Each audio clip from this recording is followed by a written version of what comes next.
Imagine trabalhar mais de 3 décadas sem receber um único centavo. E quando finalmente pede o que é seu por direito, te oferecem uma casa abandonada no meio do nada como pagamento.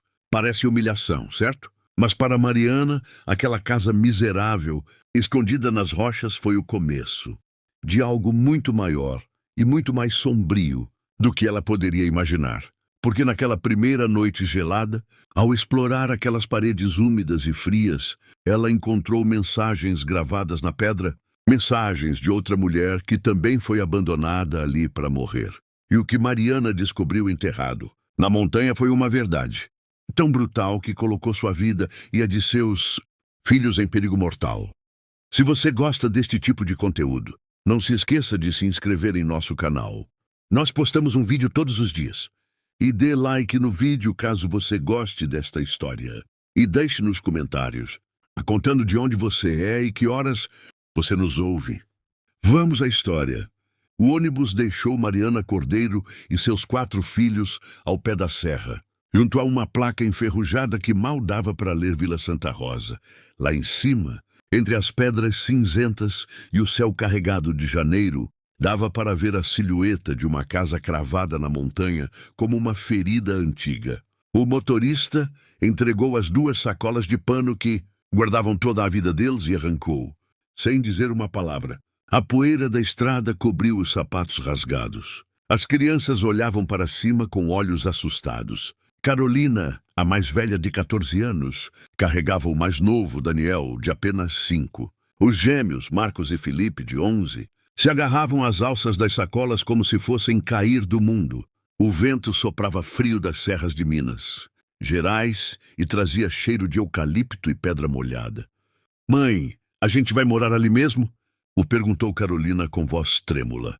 Mariana não respondeu de imediato. Apertou os lábios e ajeitou o xale preto que cobria os ombros. 33 anos, ela tinha trabalhado para a família Castelo, limpando, cozinhando, cuidando dos filhos e netos deles, sem um único dia de folga, sem um único centavo guardado. Quando seu marido Fernando morreu, fazia 4 anos naquele mesmo sítio de um ataque cardíaco, enquanto carregava sacos de milho. Debaixo do sol de fevereiro, ela continuou trabalhando porque o que mais podia fazer? Tinha 4 bocas para alimentar e nenhum lugar para ir. 3 semanas atrás, finalmente juntou coragem para pedir à patroa sua indenização. Dona Beatriz Castelo tinha olhado para ela como se tivesse pedido a lua. Indenização? Ai, Mariana, que ideias. Não temos dinheiro vivo. Você sabe como andam as coisas. Mas, senhora, 33 anos. Vou fazer um favor para você. Interrompeu Dona Beatriz, com um sorriso que não chegava aos olhos. Tenho uma casinha enfiada na pedra lá em cima, perto de Vila Santa Rosa. Ninguém usa. É sua se você quiser. Ou então, fazer o quê, né? Mariana tinha sentido o peso da humilhação cair como chumbo, mas não tinha escolha. Aceitou, agora, enquanto começava a subir a trilha íngreme, carregando uma das sacolas e puxando Daniel pela mão. Ouviu as risadas de 2 velhas que desciam com lenha nas costas. Olha só, olha só. Vão para a casa do capeta, disse uma. Nem as cabras querem viver ali. Riu a outra. Mariana apressou o passo. As crianças vinham atrás ofegando. O caminho serpenteava entre rochas enormes e arbustos espinhosos. A cada passo, o vento soprava mais forte. Demoraram quase 1 hora para chegar. A casa surgia da rocha como se tivesse crescido dela. Era pequena, de barro e pedra, com uma porta de madeira carcomida e uma única janela sem vidro, tampada com tábuas velhas. O telhado era de zinco enferrujado, que parecia prestes a desabar. Em volta só silêncio. Nem pássaros, nem insetos, nem vozes. Só vento? Mariana empurrou a porta. Rangeu com um gemido longo, como se não quisesse abrir. Dentro cheirava a mofo, a fechado, a esquecimento. O chão era de terra batida e gelada. Não havia móveis, só uma panela velha tombada num canto e uma viga quebrada pendurada do teto. As paredes de pedra suavam água. As crianças entraram devagar, apertando-se uns nos outros. "Mãe, aqui cheira mal", murmurou Marcos. "Não tem camas", sussurrou Felipe. Carolina abraçou Daniel, que começou a chorar em silêncio. Mariana largou as sacolas e ficou parada no centro daquele lugar. Por um momento, algo dentro dela quis se quebrar, quis gritar, quis chorar até não sobrar nada. Mas então sentiu a mãozinha de Daniel apertando seu vestido. "Não chora, mãe", disse o menino. Ela engoliu seco. Limpou os olhos com as costas da mão e forçou um sorriso que doía na alma. "Não estou chorando, meu filho. Só estou com frio." Saiu para buscar lenha enquanto as crianças exploravam o lugar. Encontrou uns gravetos secos perto da entrada e levou para dentro. Improvisou uma fogueira na panela velha, usando um pano encharcado de óleo que achou numa das sacolas. As chamas acenderam devagar, estalando. A noite caiu rápido na serra. O frio ficou feroz. Os 5 se aconchegaram em volta da panela, enrolados nos chales e num par de cobertores surrados. O vento se enfiava pelas frestas das paredes e produzia um som estranho, como um choro baixo e constante. "Mãe, a casa está chorando", sussurrou Carolina. "É só o vento, minha filha." Mas Mariana também sentia. Aquela casa não estava vazia. Não de verdade. Havia algo nas paredes, no ar pesado, no cheiro de tristeza velha. Algo que sussurrava que eles não eram os primeiros a sofrer ali. Daniel adormeceu no colo dela. Os gêmeos fecharam os olhos logo depois. Carolina lutava contra o sono, mas finalmente caiu rendida. Mariana, por outro lado, não conseguiu dormir. Olhava as sombras que o fogo projetava nas paredes de pedra, e foi então que viu. Na parede mais afastada, onde a luz mal chegava, havia algo gravado, letras, palavras. Levantou-se devagar, tentando não acordar as crianças, e se aproximou com a panela acesa na mão. As letras eram toscas, gravadas com algo afiado, talvez uma faca ou um prego. Diziam: "Também me deixaram aqui." O coração de Mariana bateu mais forte. Abaixou a panela e continuou lendo. "A vida não termina onde começa a dor." E mais embaixo, quase apagado pelo tempo: "Se alguém chegar depois de mim, procure embaixo da pedra do canto." Mariana virou para o canto indicado. Ali, meio enterrada no chão de terra, havia uma pedra plana maior que as outras. Ajoelhou-se, com as mãos trêmulas começou a cavar, em volta da pedra. A terra estava dura, mas depois de vários minutos conseguiu movê-la. Embaixo havia um buraco pequeno, e no buraco, embrulhada num pano velho, uma caixinha de metal. Mariana tirou com cuidado. Pesava pouco. Abriu. Dentro havia uma carta dobrada, amarelada, escrita com tinta desbotada, e junto dela um mapa desenhado à mão. Mariana desdobrou a carta com dedos trêmulos e começou a ler à luz do fogo.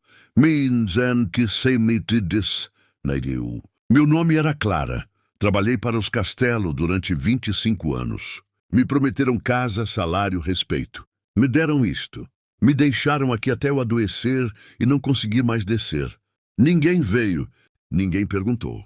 Se você encontrar isto, é porque eles fizeram o mesmo com você. Não deixe que te esqueçam como me esqueceram. Na montanha, há algo que eles não querem que ninguém saiba. Procure, use, não desista. Mariana sentiu um calafrio que não tinha nada a ver com o frio.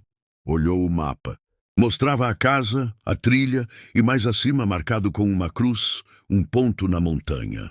Ao lado da cruz, uma única palavra: verdade. Lá fora, o vento uivou mais forte. E na escuridão da serra, algo rangeu entre as rochas. Mariana não dormiu naquela noite. Ficou sentada junto ao fogo, moribundo com a carta de Clara, nas mãos e o mapa, estendido sobre os joelhos. As palavras daquela mulher morta ecoavam na sua cabeça como sinos. Me deixaram aqui até eu adoecer. Quanto tempo! Clara tinha passado sozinha nesta casa de pedra, esperando ajuda que nunca chegou. Quantos dias? Quantos meses? Mariana olhou para seus filhos dormindo. Carolina respirava com dificuldade, como sempre quando o frio a atacava.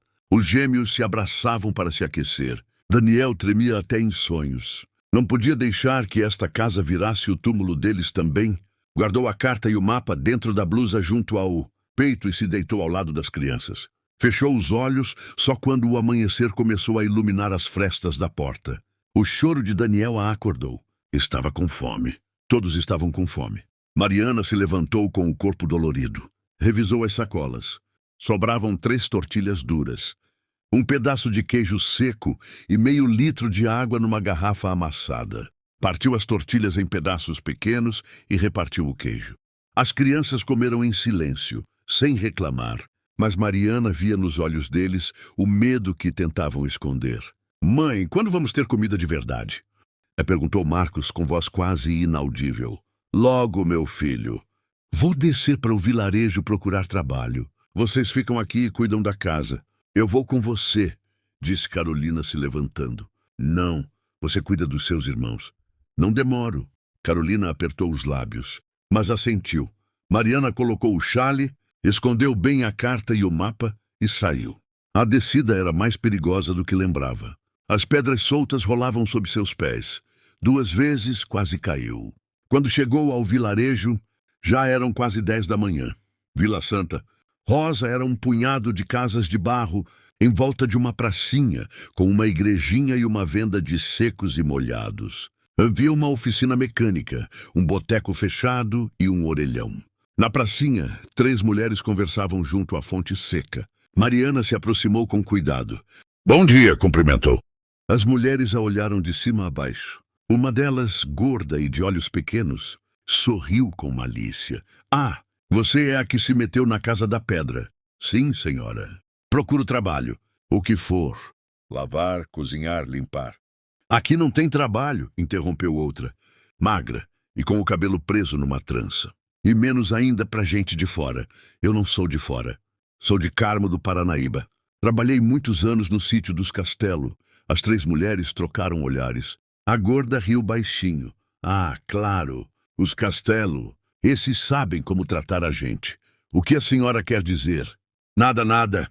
Só que, bem, você não é a primeira que mandam para aquela casa. Anos atrás teve outra, uma tal Clara. Também trabalhou para eles. Também acabou lá em cima. E também..." A mulher não terminou a frase. Só balançou a cabeça com pena.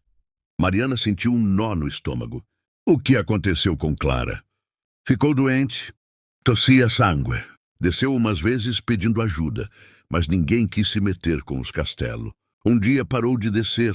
Dizem que morreu sozinha naquela casa. Nunca acharam o corpo." O silêncio que se seguiu foi pesado como chumbo. "E os Castelo vieram procurar ela?" "Os Castelo nunca vêm à Vila Santa Rosa", disse a mulher magra com desprezo. "Para eles isto não existe. E as pessoas que trabalham para eles também não." Mariana engoliu seco. Apertou os punhos dentro do chale. "Tem algum lugar onde eu possa conseguir comida?" "Tenho 4 crianças." A gorda suspirou. "Vai na venda do seu Antônio. Fala para ele te fiar alguma coisa, mas não espera milagre. Aqui todo mundo está lascado." Mariana agradeceu e caminhou até a venda. Era um cômodo escuro, com prateleiras meio vazias. Seu Antônio era um velho curvado que a olhou com desconfiança. "Não fio para desconhecidos." Disse antes que Mariana pudesse falar. "Por favor, senhor. Tenho crianças. Vou pagar assim que arrumar trabalho." "Trabalho? Aqui não tem trabalho. Vai embora para outro canto." "Não posso ir. Não tenho dinheiro para o ônibus." O velho a estudou um momento. Depois suspirou e colocou sobre o balcão 1 quilo de feijão, 3 latas de sardinha e um pacote de biscoitos. "Isto é tudo. E você me paga quando puder. Se não puder, paciência. Mas não volta pedindo mais." Mariana sentiu os olhos encherem de lágrimas. "Obrigada, senhor. Deus lhe pague." Subiu de volta com as provisões apertadas contra o peito. O sol estava alto e o calor a fazia suar, mas não parou. Quando chegou à casa, as crianças a receberam com abraços. "Mãe!" gritou Daniel. Mariana preparou feijão na panela sobre o fogo. Não tinham sal, mas pelo menos era comida quente. As crianças comeram com desespero. Carolina chorou enquanto mastigava. "Obrigada, mãe", sussurrou. Naquela tarde, quando as crianças saíram para explorar os arredores da casa, Mariana tirou o mapa e estudou com cuidado. A cruz estava marcada num ponto ao norte, subindo pela montanha. Talvez 1 hora de caminhada. O que haveria ali? E por que Clara tinha marcado como verdade? Decidiu que iria no dia seguinte, ao amanhecer, antes das crianças acordarem. Mas naquela noite, enquanto todos dormiam, Marcos acordou sobressaltado. "Mãe, Mãe, o que foi, meu filho? Escutei algo, como se alguém estivesse raspando a parede. Mariana se levantou, aguçou os ouvidos, e então ouviu um arranhar lento constante que vinha da parede do fundo, a mesma onde estavam as inscrições. Levantou-se com o coração batendo forte no peito. Pegou um pau da fogueira e se aproximou da parede. O som parou. Colocou a mão sobre a pedra. Estava gelada, mas então sentiu algo estranho. Uma corrente de ar bem leve. Empurrou a pedra com força. Não se mexeu. Tentou com outra. Também não. Mas na terceira, sentiu que cedeu um pouco. Chamou Carolina. Me ajuda. As duas empurraram juntas. A pedra se moveu para dentro com um rangido surdo. E atrás dela se abriu um buraco. Um buraco negro que cheirava a terra úmida e a algo mais. Algo antigo. Mariana enfiou o pau aceso no buraco. A luz iluminou um espaço estreito. Não era um cômodo. Era um túnel. E na parede do túnel, gravadas com a mesma letra tosca das inscrições, havia mais palavras. Não confiem em ninguém. Eles mentem, eles matam. Procurem a verdade antes que encontrem vocês. Mariana retirou o pau. Fechou o buraco empurrando a pedra de volta. Olhou para Carolina. A menina estava pálida. Mãe, o que é isso? Mariana não respondeu. Mas naquele momento soube que Clara não tinha morrido de doença. E soube que os Castelo não tinham dado esta casa por caridade. Tinham dado uma armadilha. Muito obrigado por ouvir até aqui. Se você gosta deste tipo de conteúdo, não se esqueça de se inscrever em nosso canal. Nós postamos um vídeo todos os dias. E dê like no vídeo caso você goste desta história. E deixe nos comentários, contando de onde você é e que horas você nos ouve. Mariana não voltou a dormir naquela noite. Ficou sentada na frente da parede fechada com o pau da fogueira nas mãos, vigiando. Carolina dormiu ao seu lado, exausta pelo medo. Os gêmeos e Daniel roncavam baixinho, alheios a tudo. Mas Mariana não conseguia tirar da cabeça as palavras gravadas no túnel. Eles mentem. Eles matam. Quando o primeiro raio de luz atravessou a janela sem vidro, Mariana se levantou com cuidado. Colocou o chale, guardou o mapa dentro da blusa e saiu sem fazer barulho. O ar da serra estava gelado e limpo. O sol mal aparecia atrás das montanhas, tingindo o céu de laranja e roxo. Seguiu o mapa para o norte. A trilha ficava mais íngreme, mais selvagem. Os arbustos espinhosos arranhavam suas pernas. As pedras soltas rolavam sob seus pés, mas não parou. Subiu por quase 1 hora, ofegando com o peito ardendo, até chegar numa clareira rodeada de rochas enormes. No centro da clareira havia um monte de terra e pedras que parecia ter sido mexido recentemente. Não era natural. Alguém tinha cavado ali. E alguém tinha tapado de novo. Mariana se ajoelhou e começou a cavar com as mãos. A terra estava solta na superfície, mas mais embaixo ficava dura e compacta. As unhas se quebraram. Os dedos sangravam, mas continuou cavando. Depois de meia hora, seus dedos tocaram algo sólido. Metal. Cavou mais rápido. Era um baú pequeno de ferro enferrujado, com um cadeado velho que se quebrou na primeira puxada. Mariana abriu a tampa com mãos trêmulas. Dentro havia um maço de papéis amarelados amarrados com um barbante. Desamarrou com cuidado. Eram contratos, recibos, cartas. E todos levavam o selo da família Castelo. Começou a ler. O primeiro documento era um contrato de trabalho assinado por Clara Rodrigues, datado de 30 anos atrás. Prometia um salário mensal de R$ 1.500, moradia digna e atendimento médico. Na margem, com letra diferente, alguém tinha escrito, nunca pago.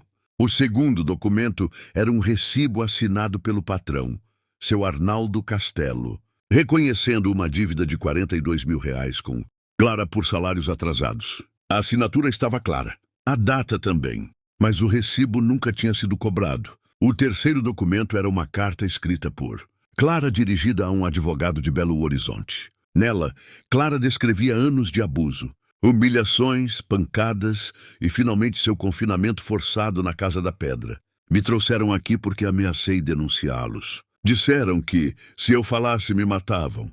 Estou há 4 meses sem descer. Estou doente, preciso de ajuda. Por favor, a carta nunca foi enviada. Mariana sentiu a garganta fechar. Continuou revisando os papéis. Havia mais contratos, mais recibos, mais nomes de mulheres que tinham trabalhado para os Castelo e nunca tinham recebido pagamento. Socorro Lima, Maria da Luz Teixeira, Rita Salomé, todas com dívidas reconhecidas, todas esquecidas, e no fundo do baú, enrolado num pano preto, havia um caderninho. Um diário. Mariana abriu. A primeira página dizia: "Se alguém ler isto é porque eu já não estou. Meu nome é Clara Rodrigues. Este é meu testemunho." Mariana leu as primeiras entradas com o coração acelerado. Clara descrevia sua chegada ao sítio dos Castelo, suas esperanças, seu trabalho duro. Depois vinham as reclamações, os maus tratos, as promessas quebradas. E depois as ameaças. "Seu Arnaldo me disse que se eu falasse com alguém do vilarejo me jogava para os cachorros. Dona Beatriz cuspiu na minha cara e disse que eu não era ninguém, que nunca tinha sido ninguém." Mais adiante a letra ficava trêmula. "Me trouxeram para a Casa da Pedra há 6 meses. Disseram que era temporário, só até as coisas se acalmarem. Mas ninguém veio. Estou doente, cuspo sangue. Tenho febre. Não consigo descer sozinha." A última entrada estava datada 2 meses depois. "Não consigo mais escrever. As mãos tremem. Deixo isto aqui para que alguém saiba a verdade. Os Castelos são mentirosos, são ladrões. E se alguém se atreve a enfrentá-los, são assassinos." Mariana fechou o diário e o apertou contra o peito. As lágrimas corriam pelo rosto. Clara tinha morrido sozinha, abandonada, traída. E ninguém tinha pagado por isso. Guardou tudo de volta no baú. Fechou e carregou com esforço. Pesava, mas não ia deixar ali. Desceu pela trilha com cuidado, escorregando em alguns trechos, mas sem soltar o baú. Quando chegou à casa, as crianças já estavam acordadas. Carolina tinha preparado água quente com as últimas brasas da fogueira. "Mãe, onde você estava?" perguntou preocupada. "Fui buscar uma coisa importante." Mariana deixou o baú no chão e se sentou. As crianças se aproximaram curiosas. "O que é isso?" me perguntou Marcos. "É a verdade", respondeu Mariana com voz firme. A verdade que alguém quis esconder. Naquela tarde, enquanto as crianças brincavam lá fora, Mariana revisou cada papel do baú uma e outra vez. Memorizou os nomes, as datas, as assinaturas. Estava tudo ali. Provas de que os Castelo tinham explorado dezenas de mulheres durante anos. Provas de que deviam dinheiro a ela também. 33 anos de trabalho e nenhum centavo pago. Mas então ouviu vozes lá fora. Espiou pela janela. 2 homens subiam pela trilha. Um era jovem, de chapéu e botas de couro. O outro era mais velho, com bigode grisalho e camisa xadrez. Reconheceu. Eram empregados do sítio Castelo. Mariana escondeu o baú rapidamente atrás da parede solta, no buraco do túnel. Empurrou a pedra de volta. Depois saiu para recebê-los. "Boa tarde", disse com voz tranquila. Embora o coração batesse forte, o homem mais velho a olhou com desprezo. "Dona Beatriz mandou a gente ver como você está. Quer saber se já vai embora ou se ainda pensa ficar?" "Vou ficar. Esta casa é minha." O jovem sorriu com deboche. "Sua. Você não tem papéis, mulher. Isto é propriedade dos Castelo. Te deixaram ficar aqui de boa vontade. Mas se Dona Beatriz mandar você sair, você sai. Trabalhei 33 anos para aquela família. Me devem minha indenização. Esta casa é parte do pagamento." "Não tem pagamento nenhum", resmungou o homem mais velho. "E se você continuar enchendo, vamos te tirar daqui na força." As crianças tinham saído de entre as pedras e se aproximavam devagar, assustadas. Carolina ficou na frente de Daniel, protegendo-o. Mariana deu um passo à frente. "Se me tocarem, vou gritar e o vilarejo inteiro vai saber o que vocês fazem." O homem mais velho riu. "O vilarejo? Ninguém liga para você, velha. Aqui ninguém se mete com os Castelo." "Pois vão ter que se meter", disse Mariana com voz firme. "Porque eu não vou embora." Os 2 homens se entreolharam. O jovem cuspiu no chão. "A gente ainda se vê", disse com voz ameaçadora. Viraram e desceram pela trilha. Mariana os viu sumir entre as pedras. Carolina correu para abraçá-la. "Mãe, estou com medo." "Eu também, minha filha." mas não vamos deixar que tirem o pouco que temos. Naquela noite, Mariana não acendeu fogueira.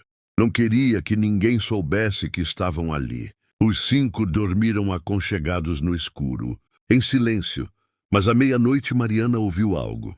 Passos lá fora. Levantou-se sem fazer barulho e espiou por uma fresta da parede. À luz da lua viu uma silhueta. Alguém rondava a casa, e então ouviu uma voz. A voz de Dona Beatriz Castelo, clara e fria como gelo. Essa mulher tem algo que é meu, e vou recuperar mesmo que tenha que queimá-la viva. Mariana ficou paralisada junto à fresta, prendendo a respiração. Lá fora, Dona Beatriz Castelo caminhava em volta da casa com passos lentos, calculados. Não vinha sozinha. Mariana conseguia distinguir as silhuetas de pelo menos 3 homens, todos com lanternas que varriam as pedras e os arbustos. Procurem bem, ordenou Dona Beatriz com voz seca. Se ela encontrou algo, tem que estar aqui. Essa ignorante não é esperta o suficiente para esconder em outro lugar. Mariana apertou os punhos. Sentia a raiva fervendo no peito, mas sabia que não podia fazer nada. Eram 4 contra ela, e tinha que proteger seus filhos. Afastou-se da fresta com cuidado e rastejou até onde as crianças dormiam. Tampou a boca delas uma por uma, acordando em silêncio. Carolina abriu os olhos com terror. Os gêmeos tremiam. Daniel começou a chorar. Mas Mariana o apertou contra o peito e sussurrou no ouvido dele. Shh, meu filho, silêncio como ratinhos. Lá fora, as vozes se aproximavam da porta. Derruba a porta, Jacinto. Ordenou Dona Beatriz. Ouviu-se uma pancada forte. A porta rangeu, mas não cedeu. Outra pancada. E outra. Mariana olhou desesperada em volta. Não havia saída. Só a janela tampada com tábuas. E o túnel. Carolina, me ajuda, sussurrou. As 2 empurraram a pedra solta da parede. Abriu-se o buraco escuro. Mariana tirou o baú rapidamente e entregou para Carolina. Entrem todos rápido. Mãe, e você? E perguntou Carolina com voz quebrada. Eu vou atrás. Vamos. Os gêmeos entraram primeiro, se arrastando pelo túnel estreito. Depois Carolina com Daniel nos braços. Mariana entrou por último e puxou a pedra por dentro, fechando o buraco. Justo quando a porta da casa se abriu com estrondo, dentro do túnel a escuridão era total. Mariana não conseguia ver nada, mas sentia as paredes úmidas e frias roçando seus ombros. Ouvia a respiração agitada dos filhos à frente. E lá fora as vozes dos homens revistando a casa. Não está aqui, gritou um. Impossível, respondeu Dona Beatriz. Tem que estar. Procurem bem. Levantem as pedras, quebrem o chão se for preciso. Ouviram-se pancadas, chutes, coisas sendo arrastadas. Mariana apertou os dentes. Continuou avançando pelo túnel, empurrando as crianças para frente. O ar estava cada vez mais pesado, mais difícil de respirar. O túnel descia em declive. Não sabia para onde levava, mas não tinha escolha. Avançaram durante o que pareceu uma eternidade. Daniel chorava baixinho. Marcos tossia. Carolina murmurava orações. E de repente o túnel terminou. Carolina tocou algo sólido com as mãos. Mãe, não tem saída. Mariana se arrastou até a frente e apalpou a parede. Era de madeira, velha, mas firme. Empurrou com o ombro. Não se mexeu. Empurrou mais forte. Nada. Me ajudem, crianças. Todos juntos. Os 5 empurraram com todas as forças. A madeira rangeu. Ouviu-se um estalo e de repente cedeu, abrindo para fora com um estrondo.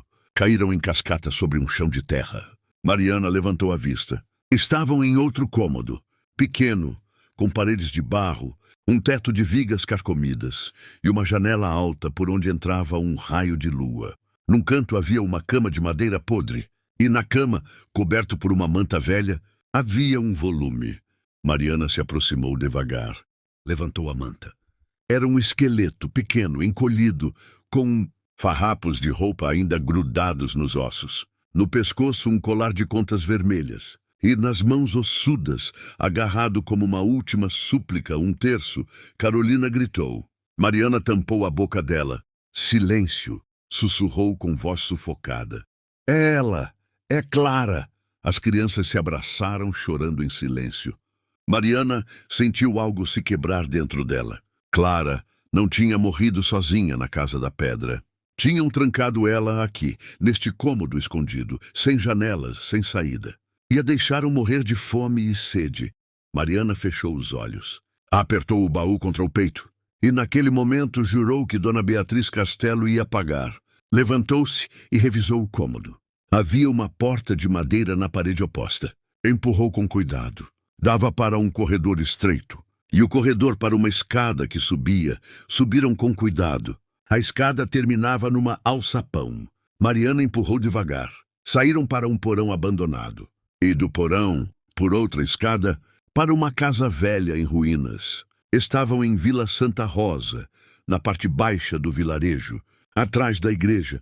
Mariana respirou fundo. Já era quase amanhecer. Precisavam se mexer rápido. Carolina fica aqui com seus irmãos. Não saiam até eu voltar.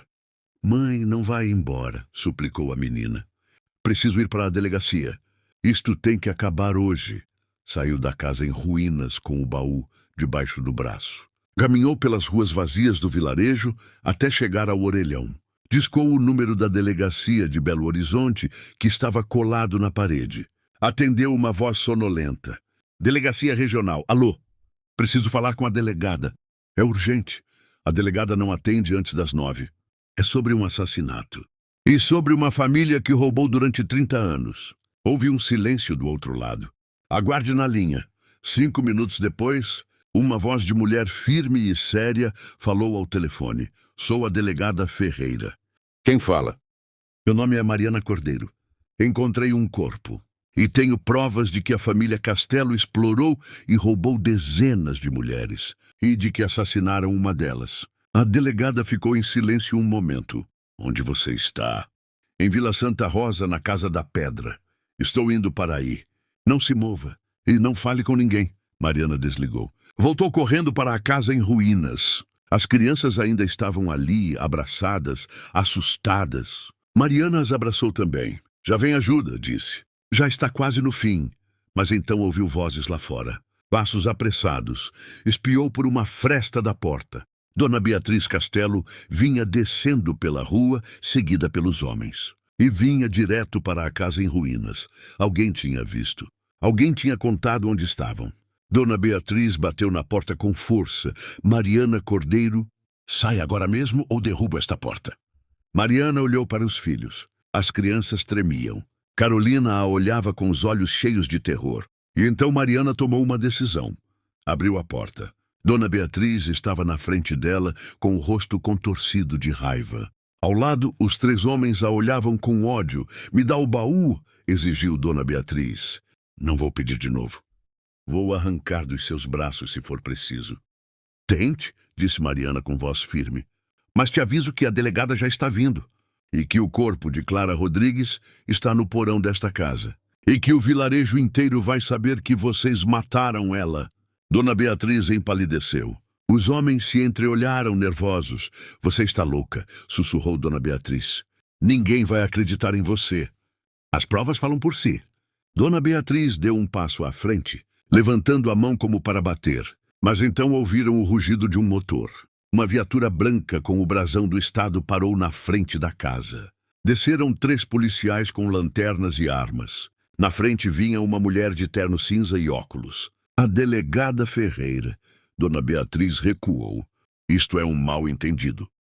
Balbuciou. Senhora Castelo, disse a delegada com voz cortante. A senhora está detida para interrogatório. E você, senhora Cordeiro, venha comigo. Tem muito que declarar. A delegada Ferreira era uma mulher magra, de uns 50 anos, com o cabelo preso num coque apertado, e um olhar que não deixava espaço para mentiras. Entrou na casa em ruínas, seguida pelos 3 policiais, e parou na frente de Mariana. Me mostre o que você tem, disse sem rodeios. Mariana entregou o baú. A delegada abriu e começou a revisar os documentos um por um em silêncio. Os olhos se moviam rápido sobre as páginas amareladas. Os policiais esperavam junto à porta, vigiando Dona Beatriz e seus homens, que ficaram lá fora com as mãos nos bolsos e os olhares baixos. Quando a delegada chegou ao diário de Clara, parou. Leu várias páginas sem piscar. Depois fechou o caderno devagar e olhou para Mariana. Onde está o corpo? No porão, embaixo do alçapão, a delegada fez um sinal para um dos policiais. Desça e verifique. O homem desceu. Passaram 5 minutos. Depois voltou pálido. É verdade, delegada.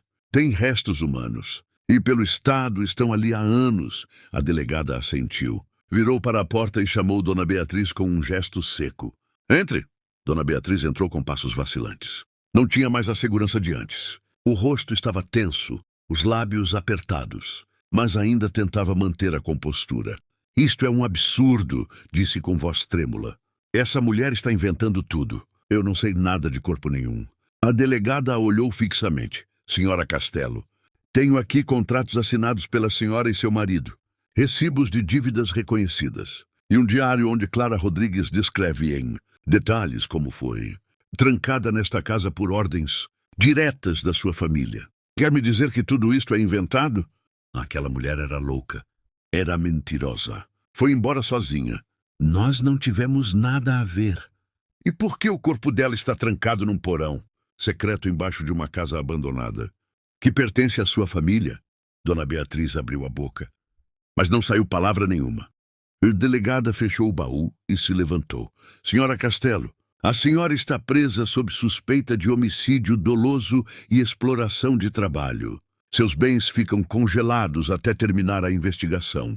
E te aviso que se eu encontrar mais provas do que suspeito, vai passar o resto da vida na cadeia. Dona Beatriz empalideceu. Os policiais se aproximaram e colocaram as algemas. Ela se debateu gritando, isto é um erro. Eu não fiz nada. Foi meu marido. Foi o Arnaldo. Eu só obedecia. Então declare contra ele, respondeu a delegada com frieza. Levem ela. Os policiais tiraram Dona Beatriz da casa. Os gritos dela foram sumindo enquanto a metiam na viatura. Os 3 homens que a acompanhavam também foram presos. A delegada ficou sozinha com Mariana e as crianças. Senhora Cordeiro, preciso que venha comigo para Belo Horizonte. Tem que fazer uma declaração formal. E precisamos revisar todos estes documentos com calma. E meus filhos, vem com você. Vou conseguir um lugar seguro enquanto durar a investigação. Não se preocupe. Agora estão sob proteção do Estado. Mariana sentiu as pernas tremerem. Abraçou os filhos. E pela primeira vez em dias, chorou sem se segurar. Carolina chorava com ela. Os gêmeos se agarravam no vestido dela. Daniel acariciava o rosto dela com as mãozinhas sujas. Já passou, mãe, sussurrou o menino. Já passou. Subiram na viatura. Mariana olhou pela última vez para a casa em ruínas e a montanha onde ficava a Casa da Pedra. Aquela casa que tinha sido sua condenação e sua salvação. E pensou em Clara, na luta solitária dela, na morte injusta. E jurou que a memória dela não ficaria esquecida. A viagem para Belo Horizonte durou 3 horas. A delegada os levou para um hotel modesto, mas limpo. Deram 2 quartos, comida quente e roupa nova. As crianças tomaram banho pela primeira vez em semanas. Mariana também. Olhou-se no espelho e quase não se reconheceu. Tinha o rosto magro, os olhos fundos, o cabelo embaraçado. Mas no olhar havia algo novo. Algo que não estava antes. Dignidade. No dia seguinte, Mariana deu sua declaração na delegacia. Contou tudo. Os 33 anos de trabalho sem pagamento. A morte do marido. A oferta enganosa da Casa na Pedra. A descoberta do baú, o túnel, o corpo de Clara, tudo. A delegada tomou notas sem interromper. Quando Mariana terminou, largou a caneta sobre a mesa e suspirou. Senhora Cordeiro, o que fizeram com você e com essas outras mulheres é um crime que não tem perdão. Vou fazer tudo que estiver no meu poder para que seja feita justiça. Mas preciso que você seja forte, porque os Castelo têm dinheiro e têm contatos. Vão brigar, vão tentar comprar testemunhas. Vão procurar um jeito de sair livres. Não me importa, respondeu Mariana com voz firme. Vou brigar até o fim, por mim, por Clara e por todas as mulheres que sofreram o mesmo. A delegada sorriu pela primeira vez. Era isso que eu queria ouvir. Durante as semanas seguintes, o caso virou público. Os jornais de Belo Horizonte publicaram a história. Apareceram manchetes escandalosas. Família Castelo acusada de exploração e assassinato. Viúva denuncia 30 anos de escravidão. Encontram corpo de mulher em casa secreta. E com as manchetes chegaram as testemunhas. Primeiro foi Socorro Lima, uma mulher de 60 anos que tinha trabalhado para os Castelo 20 anos atrás. Depois Maria da Luz Teixeira, que ainda trabalhava no sítio e foi despedida assim que se atreveu a falar. Depois Rita Salomé, que morava em Governador Valadares e pegou um ônibus de 2 dias para chegar e declarar. Todas contavam a mesma história.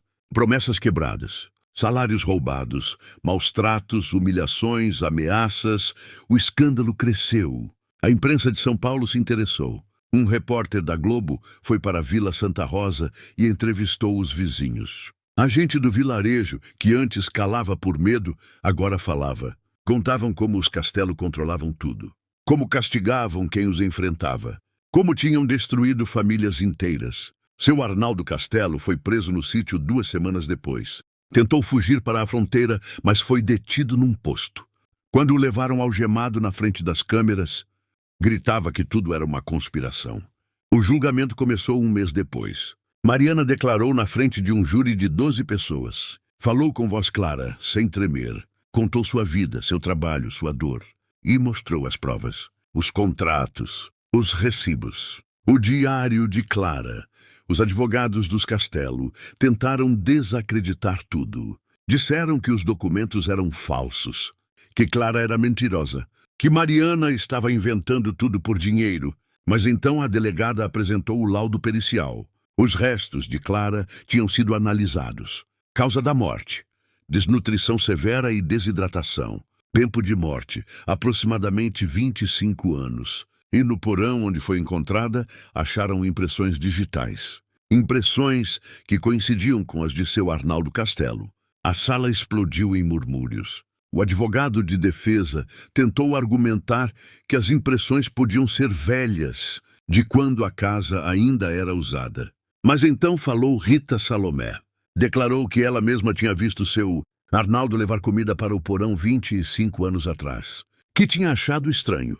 Que tinha perguntado e ele disse que era para uma cadela doente. Mas Rita nunca ouviu latidos, só choros. O júri deliberou durante 2 dias. Quando voltaram, o veredito foi unânime: culpados. Seu Arnaldo Castelo foi condenado a 30 anos de prisão por homicídio doloso. Dona Beatriz a 15 anos como cúmplice. E ambos foram obrigados a pagar uma indenização de 2 milhões de reais para Mariana Cordeiro e as demais mulheres afetadas. Mariana estava na sala quando leram a sentença. Não chorou, não gritou. Só fechou os olhos e apertou as mãos dos filhos. Lá fora da delegacia, os repórteres a cercaram. Senhora Cordeiro, como se sente? Mariana os olhou. Me sinto cansada, mas também livre. O que vai fazer agora? Mariana sorriu pela primeira vez em meses. Vou voltar para a Casa da Pedra. E vou transformá-la num lugar onde nenhuma mulher volte a sofrer sozinha. 3 meses depois do julgamento, Mariana voltou para a Vila Santa Rosa. Desta vez não chegou a pé, carregando sacolas de pano com as crianças famintas. Chegou num caminhão carregado de materiais de construção, móveis e 5 trabalhadores, de Belo Horizonte que tinha contratado, com parte da indenização. O vilarejo inteiro saiu para vê-la passar. As mesmas mulheres que antes tinham olhado com deboche, agora cumprimentavam com respeito. Seu Antônio, dono da venda, saiu para a rua e fez uma reverência. As crianças corriam atrás do caminhão gritando o nome dela. Quando chegaram à Casa da Pedra, Mariana desceu e ficou olhando um momento. Não parecia mais ameaçadora. Não parecia mais um túmulo. Era só uma casa. Uma casa que precisava de vida. Os trabalhadores começaram de imediato. Arrancaram as chapas enferrujadas do telhado e colocaram telhas novas de barro. Consertaram as paredes, preenchendo as rachaduras com cimento fresco. Instalaram janelas de vidro. Colocaram piso de cerâmica. Construíram um banheiro pequeno, com caixa d'água e encanamento que trazia água de uma nascente próxima. Levantaram 3 quartos adicionais com madeira e barro. E na entrada penduraram uma placa de madeira entalhada que dizia: Casa Clara, refúgio para mulheres. Carolina ajudava pintando as paredes de branco. Os gêmeos carregavam tijolos e misturavam cimento. Daniel varria e levava água para os trabalhadores. E Mariana supervisionava tudo com o cabelo preso numa trança e as mãos cheias de cal. Um dia, enquanto descansavam debaixo da sombra de um cedro, Carolina perguntou: "Mãe, por que você colocou Casa Clara?" Mariana olhou para a montanha, porque ela foi a primeira a brigar, a primeira a deixar provas. Sem ela, nós ainda estaríamos sofrendo. E quero que o nome dela viva para sempre. Você acha que ela está em paz? Acho que agora sim. As obras duraram 2 meses. Quando terminaram, a Casa da Pedra tinha se transformado. Não era mais o sepulcro frio e escuro que Mariana tinha encontrado. Agora tinha luz, tinha calor, tinha esperança. Mariana usou outra parte da indenização para comprar mantimentos, cobertores, roupas e remédios, e depois espalhou a palavra por todo o estado de Minas Gerais. Qualquer mulher que precisasse de ajuda, que tivesse sido maltratada, abandonada ou explorada, podia chegar na Casa Clara. Ali teria comida, teto e respeito. Sem perguntas, sem julgamentos. A primeira a chegar foi uma jovem de 23 anos chamada Júlia. Vinha de Carmo do Paranaíba, com um olho roxo e o lábio rachado. O marido batia nela toda vez que bebia. Tinha tentado denunciar, mas a polícia não deu atenção. Não tinha família, não tinha dinheiro, não tinha para onde ir. Mariana a recebeu na porta de braços abertos. "Aqui você está segura, minha filha. Entre." Deu um quarto, comida quente e roupa limpa para ela. Júlia chorou durante horas, abraçada a Carolina. E pela primeira vez em meses, dormiu sem medo. Depois chegou Teresa, uma mulher de 40 anos que tinha trabalhado 12 anos como empregada doméstica sem receber um centavo. A patroa a tinha despedido sem indenização e ameaçou denunciá-la, por roubo se falasse. Mariana a ouviu com paciência e depois a levou num advogado de Belo Horizonte que trabalhava de graça para mulheres em situação vulnerável. Depois chegou Conceição, uma viúva de 52 anos que tinha sido expulsa de casa pelos próprios filhos porque queriam vender o terreno. Chegou caminhando desde Governador Valadares com os pés destruídos e a alma partida. Mariana curou os ferimentos, deu um lugar permanente e ensinou ela a fazer crochê para vender os trabalhos na feira do vilarejo. E assim, uma atrás da outra, as mulheres começaram a chegar. O vilarejo de Vila Santa Rosa, que antes era um lugar de silêncio e medo, começou a mudar. As mulheres da Casa Clara desciam aos sábados para a feira vender pão, bordados, geleias e artesanato. Com o dinheiro que ganhavam, compravam mais materiais e ajudavam outras que chegavam sem nada. Viraram parte do vilarejo, e o vilarejo as aceitou. Mas nem todos estavam contentes. Um dia de outubro, quando Mariana descia para o vilarejo buscar provisões, encontrou um homem alto de bigode preto e chapéu texano. Era o irmão de seu Arnaldo Castelo. Chamava-se Paulo. "Mariana Cordeiro", disse com voz fria. "Precisamos conversar." Mariana o olhou sem medo. "Não tenho nada para conversar com o senhor. Meu irmão está na cadeia por sua culpa." "Seu irmão está na cadeia por assassino e ladrão." "Eu só falei a verdade." Paulo deu um passo em direção a ela. Várias mulheres da feira se aproximaram formando um círculo protetor em volta de Mariana.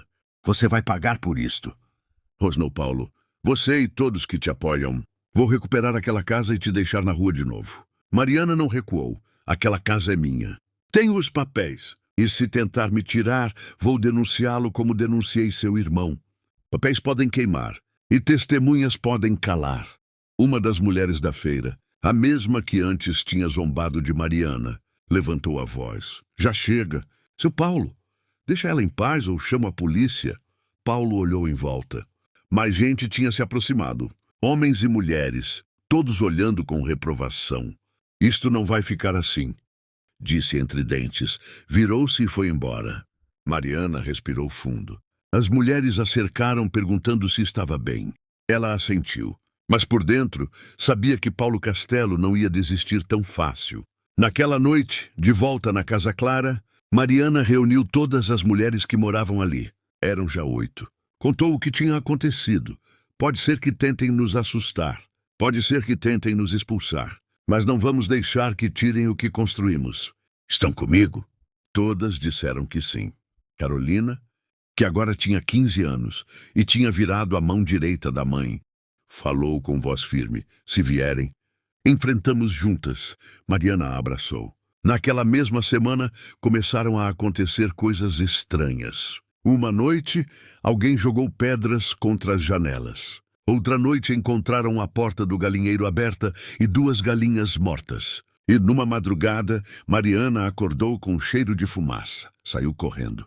Atrás da casa, alguém tinha ateado fogo num monte de lenha e galhos secos. As chamas lambiam a parede de madeira do quarto novo.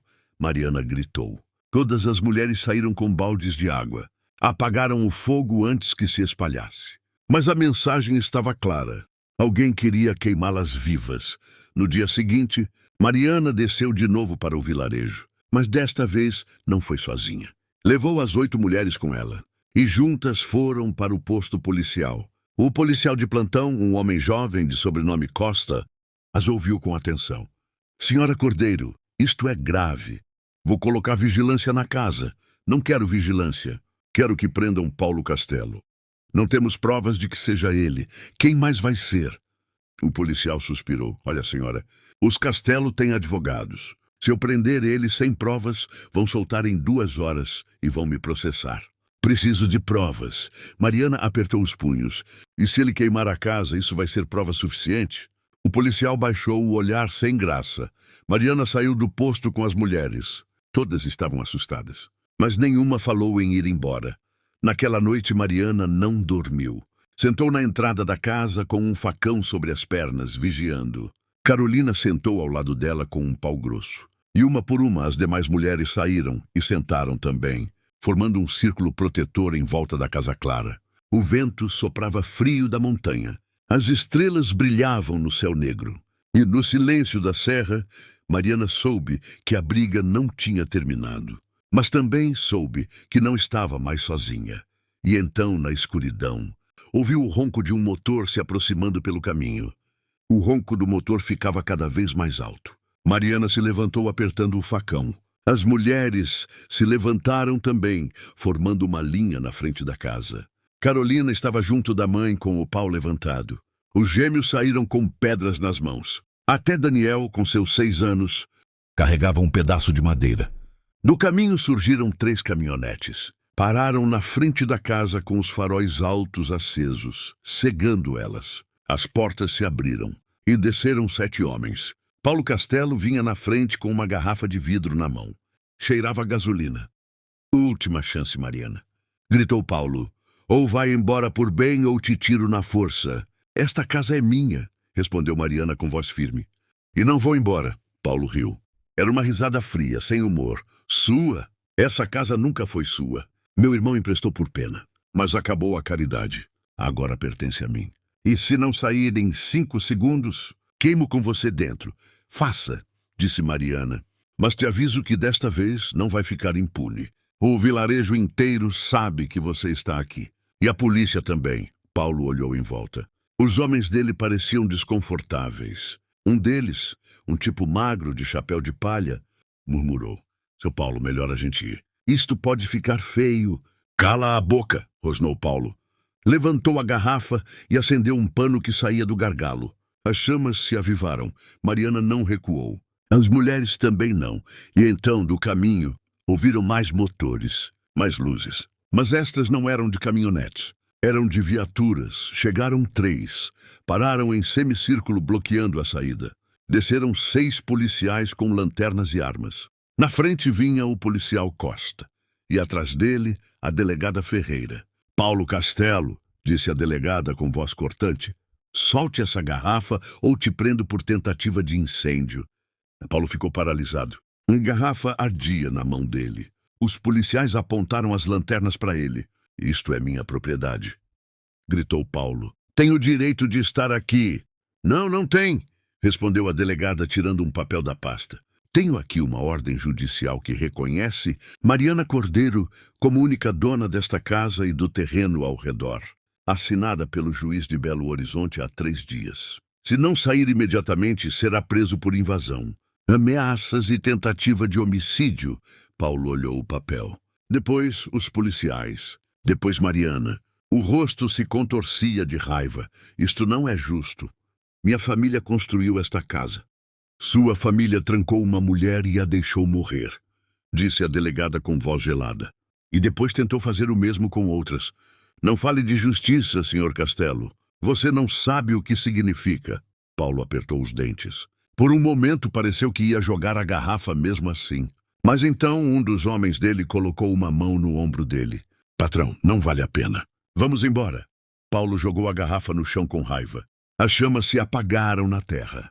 Os policiais se aproximaram e o algemaram. Ele não resistiu. Mas os olhos estavam cravados em Mariana. Ódio puro. Isto não termina aqui. Sussurrou enquanto o metiam na viatura. Para o senhor, sim, respondeu Mariana. As viaturas foram embora com Paulo e 2 dos homens dele presos. Os outros fugiram a pé. O silêncio voltou para a serra. A delegada Ferreira se aproximou de Mariana e entregou o documento. Guarde bem. É seu. Ninguém pode tirar. Mariana pegou o papel com mãos trêmulas. Leu devagar, embora mal conseguisse ver as letras pelas lágrimas que turvavam a vista. Ali estava seu nome. Mariana Cordeiro, proprietária legítima. Obrigada, delegada, sussurrou. Obrigada por tudo. A delegada sorriu. Você fez a parte difícil, senhora Cordeiro. Eu só fiz meu trabalho. Se despediram. As viaturas se afastaram. E quando o último barulho de motor desapareceu, as mulheres da Casa Clara explodiram em gritos de alegria. Se abraçavam, choravam, riam. Carolina abraçou a mãe com tanta força que quase a derrubou. Os gêmeos davam voltas gritando. Daniel pulava feito coelho. Mariana as abraçou todas uma por uma. E depois as reuniu no centro da casa, debaixo do teto novo, junto à lareira de pedra que tinham construído. Isto, disse com voz quebrada pela emoção, não é só meu, é de todas. De Clara, que brigou primeiro. De vocês que tiveram a coragem de ficar. E de todas as mulheres que vão chegar depois. Aqui ninguém volta a sofrer sozinha. Aqui ninguém volta a ser esquecida. As mulheres aplaudiram. Algumas choravam. Outras sorriam.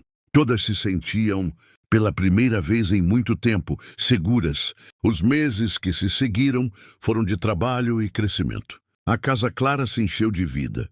Chegaram mais mulheres. Algumas ficavam semanas, outras meses. Algumas iam embora quando encontravam trabalho ou reconstruíam suas vidas. Mas todas deixavam algo. Uma história, uma lição, uma semente de esperança. Mariana transformou o túnel secreto num pequeno museu. Nas paredes, pendurou as inscrições que Clara tinha deixado, protegidas com vidro. E no centro, sobre um pedestal de madeira, colocou o baú com os documentos originais. Cada mulher que chegava podia ler, podia saber que não estava sozinha, que outras tinham brigado antes, e que a justiça, embora demorasse, era possível. Carolina terminou o ensino fundamental e começou a dar aulas para as mulheres que não sabiam ler. Os gêmeos aprenderam marcenaria e começaram a fazer móveis para vender na feira. Daniel, agora com 7 anos, cuidava das galinhas e da pequena horta que tinham plantado atrás da casa. O vilarejo de Vila Santa Rosa mudou também. A Casa Clara virou um símbolo. As pessoas falavam dela com orgulho.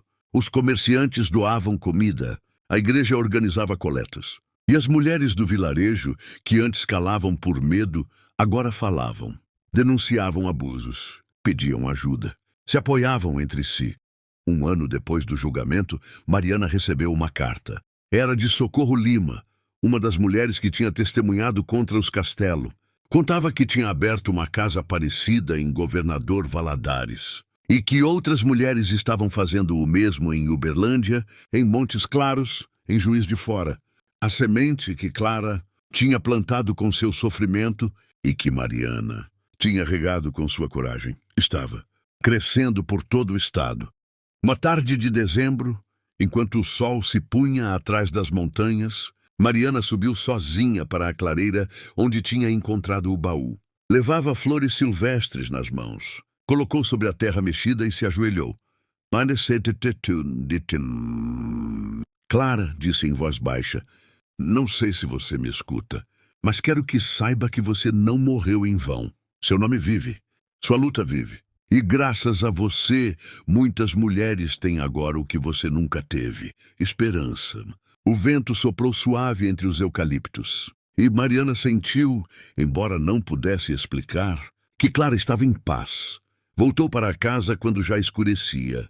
Na entrada pendurava a placa de madeira: Casa Clara, refúgio para mulheres.